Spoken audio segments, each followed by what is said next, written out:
Ladies and gentlemen, Air Arabia makes it possible for you to help many communities around the world through its Charity Cloud initiative. You can help by donating any currency notes or coins and placing them in the special envelope placed in the seat pocket in front of you. We will shortly pass by to collect your donations. Thank you in advance for your generosity.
Siamo qua nella piazza principale di Kathmandu con i nostri partecipanti. Con chi siamo qua? Con Agostino, ciao. Da dove vieni? Da Trezzo Soldado, anzi da Cadai. E qua siamo con le due amiche provenienti da, come vi chiamate? Francesca e Lara. Dove venite? Monza. Milano. Primo viaggio a avventure o quanti ne avete fatto? Già fatti. Dove? Recidive. Uzbekistan e Laos. Mentre qua abbiamo la componente ligure più membantesi. Ligure, sì, dai. Ligure. Davide. E Laura. quanti viaggi avete fatto avventure? No, ma noi vogliamo le domande quelle originali, queste ricotte no. Cosa pensate del mio aspetto fisico? Stai per qua. Sei bellissimo. Grazie, questa è una domanda per Sei tutti. bellissimo. Poi io accompagno a distanza di stasera e domani dalla Liguria, grande genovano. Come ti pare fino adesso il viaggio, Stefano? C'è tutta la gente che mi sente, non posso parlare. No, bene, dai. Ottima squadra, ottimo team, non potevo sperare di meglio. Mentre qua che abbiamo? Ciao, ma dopo di questo filmato si va a Pechino Express? Ovviamente. Ovviamente, quindi siamo già in Nepal, lo stanno facendo. Primo viaggio e avventure? No, già fatti diversi altri. Bellissimo per il momento, stanchi ma felici. E qua abbiamo, che abbiamo? Nomi? Coppia lacustre. Coppia lacustre, nome e... Marco. Silvia. Da dove? Salò. Desenzano. Allora, chi ha fatto già viaggi con avventure di voi due? Parecchi. Lei parecchi, io il secondo. Come vi pare questo per iniziato? È iniziato molto bene. Stanchi oggi? Vediamo. Viaggio lungo? Oggi non battiamo né coppa né bastoni. E qua abbiamo la coppia mascotte del gruppo, i Pischelli. Come vi chiamate? Da dove venite? Io Paolo. Mara. Da dove venite? Io Bergamo. E io da Brescia. Come vi pare fino Che siamo. Come va fino adesso? Con noi vecchiacci? Tutto bene. Oggi tosta, lunga, però si tira avanti. Il suo coordinatore del viaggio, tutto Nepal, come sta andando fino adesso appena iniziato il viaggio? Stanchissimi, stanchi morti, ma bellissimo. Buongiorno, benvenuti in Nepal. Grazie. Namaste.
साना ट्याक्कैमैतिर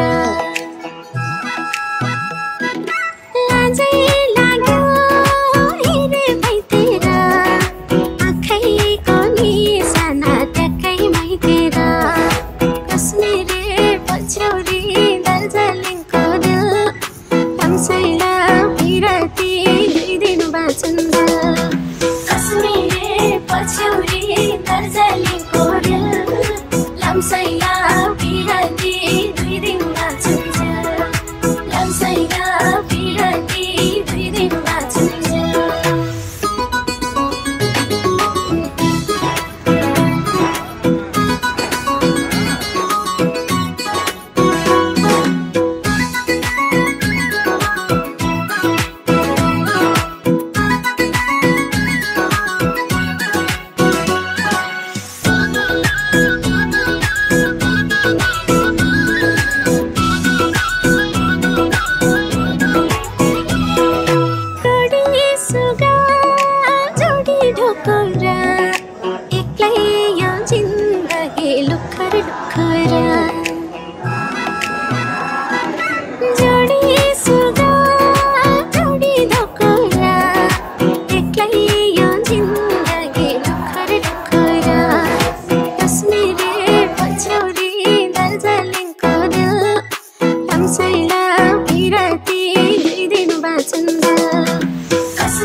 Siamo qua con Paolo. Cosa abbiamo fatto ieri? Oggi è il secondo giorno. Cosa ci credo Ieri, ma quando è iniziato ieri? Perché sì, secondo me è tipo durato 28 ore. Dall'arrivo a Kathmandu all'alba, che Sì. cosa abbiamo fatto? Allora, siamo andati, adesso ci devo pensare perché me lo chiedi, ho perso totalmente ogni informazione. Eravamo un po' stanchi perché è un lungo viaggio, insomma. Molto stanchi. Vabbè, abbiamo lasciato giù le valigie all'albergo, che non è trascurabile come cosa.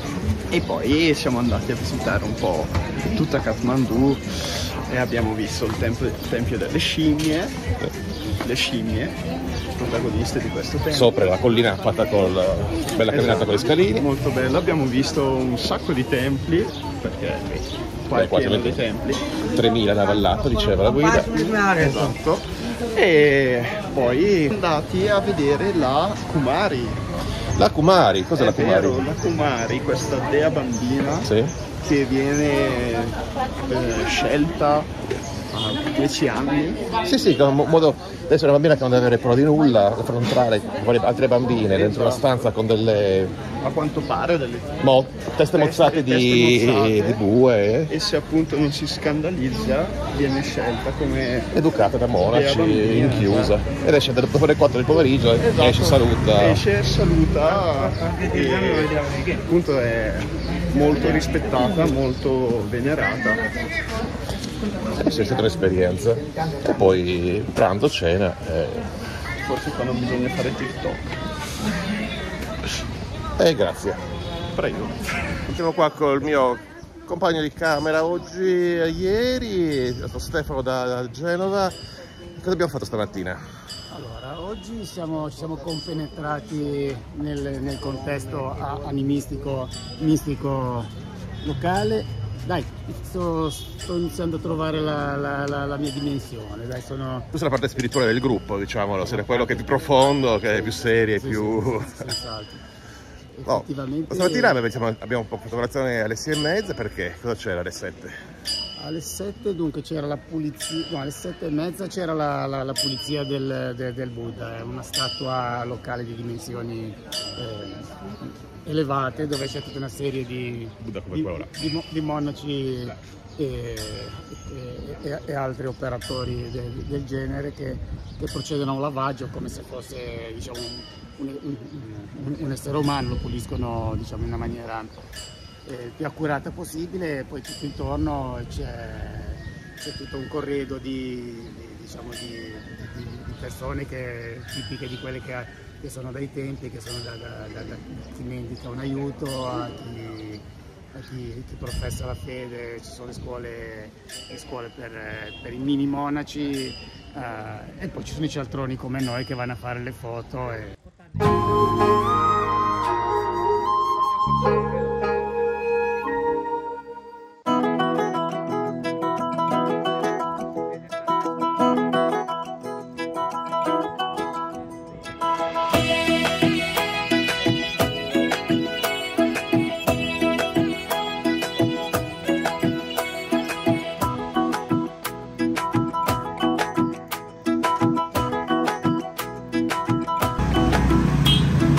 कमरेमा पटुकी कसेर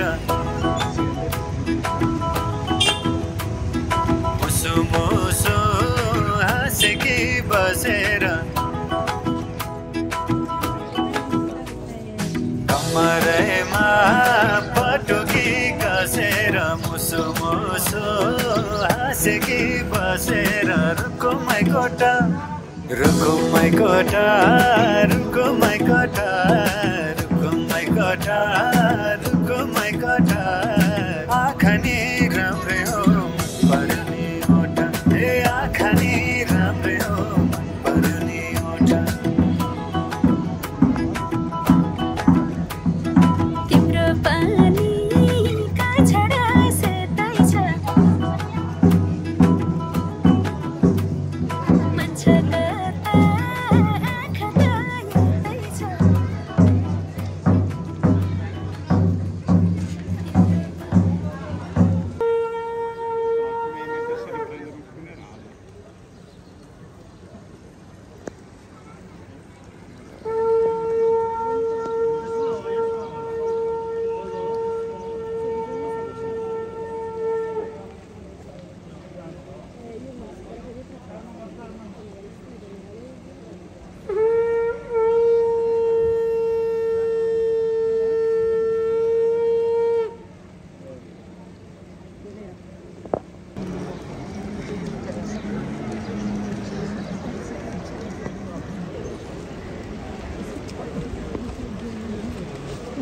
Noi non crediamo nella reincarnazione.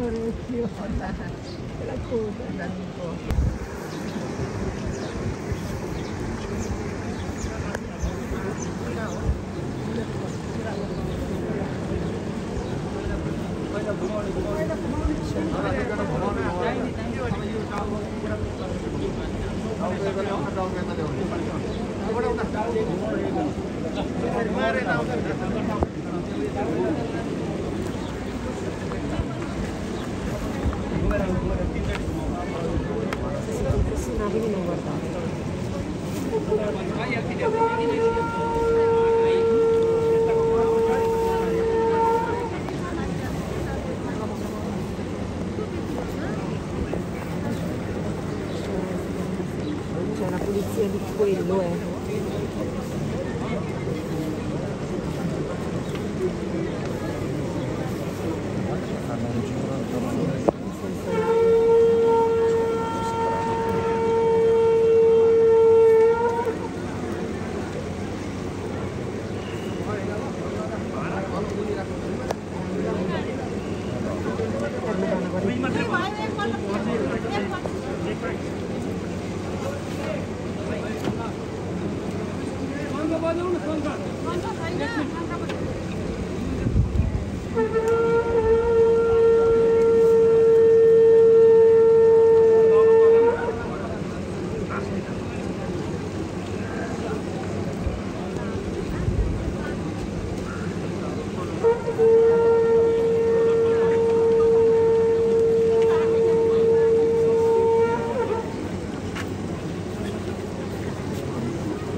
राम्ररी हेरन छैन केहीमा खोटा हे राम्ररी हेरन छैन केहीमा खोटा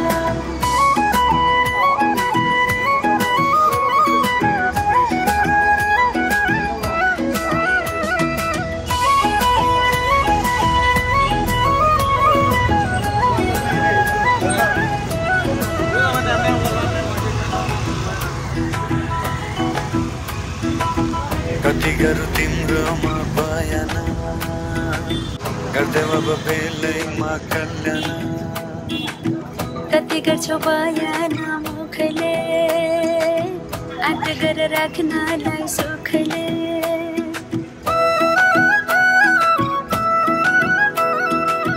कति गरौँ तिम्रोमा बयान गर्दै अब बेलैमा कल्याण कति गर्छौ बयान मुखले आँट गरेर राख्नलाई सुखले रुकुमै गोटा रुकुमै गोटा रुकुमै गोटा रुकुमै गोटा राम्ररी हेरन छैन केहीमा खोटा हे राम्ररी हेरन छैन केहीमा खोटा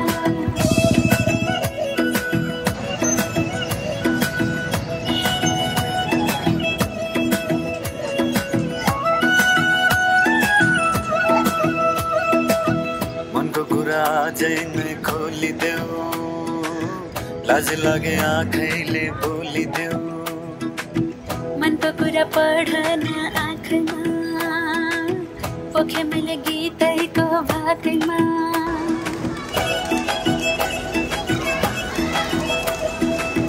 मनको कुरा आजै नै खोलिदेऊ लाज लागे आँखैले बोलिदेऊ मनको कुरा पढन आँखमा पोखे मैले गीतैको भाकैमा रुकुमै गोटा रुकुमै गोटा रुकुमै गोटा रुकुमै गोटा आँखा नि राम्रै हो मन पर्ने ओटा हे राम्ररी हेरन छैन केहीमा खोटा हे आँखा नि राम्रै हो मन पर्ने ओटा हे राम्ररी हेरन छैन केहीमा खोटा हे आँखा नि राम्रै हो मन पर्ने ओटा हे राम्ररी हेरन छैन केहीमा खोटा हे आँखा नि राम्रै हो Io posso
Yuhai Rajaya Tatha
Siamo qua con Agostino.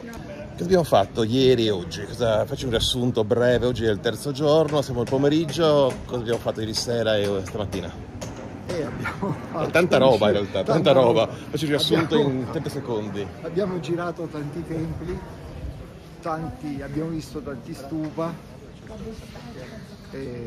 Molto interessante. Di stupa buddisti, templi induisti fondamentalmente. Abbiamo capito la loro, che è importante, la loro convivenza. La cosa più bella che hai visto fino a ieri e oggi?